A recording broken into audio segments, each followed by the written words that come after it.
नमस्कार विद्यार्थी मित्रांनो, सार्वजनिक आरोग्य विभाग 8,000 पदांची होणार भरती।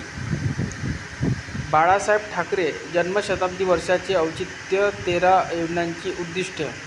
बाळासाहेब ठाकरे यांच्या जन्मशताब्दीचे औचित्य साधून सार्वजनिक आरोग्य विभागाच्या वतीने हिंदू हृदय सम्राट बाळासाहेब ठाकरे नागरी व ग्रामीण लोककल्याण अभियान राबविण्याचा निर्णय घेण्यात आला आहे।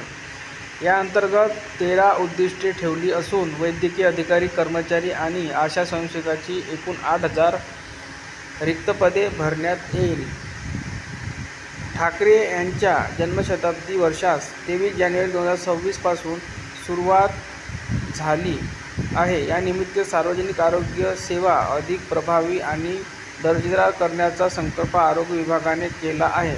351 ठिकाणी नागरी आयुष्मान आरोग्य मंदिरे, 26 ठिकाणी पॉलिक्लिनिकची स्थापना आणि 31 ठिकाणी बाळासाहेब ठाकरे आपला दवाखाना कार्यान्वित करण्यात येणार आहे। सर्व आरोग्य संस्थांमध्ये रुग्ण कल्याण समिती तर नागरी आरोग्य संस्थांमध्ये सुमारे 11,000 महिला आरोग्य समित्या स्थापन करण्यात येणार आहे। ग्रामीण भागातील 1958 प्राथमिक आरोग्य केंद्रे आणि 10,788 उपकेंद्रांमध्ये हे अभियान राबविण्यात येणार आहे। सर्व 13 प्रकारच्या सेवा नियमित देऊन त्यांची नोंद ठेवणे। सर्व प्राथमिक आरोग्य केंद्रांमध्ये 63 प्रकारच्या तपासण्या आणि उपकेंद्रांमध्ये 14 प्रकारच्या तपासण्या करण्याच्या सूचना देण्यात आल्या आहे।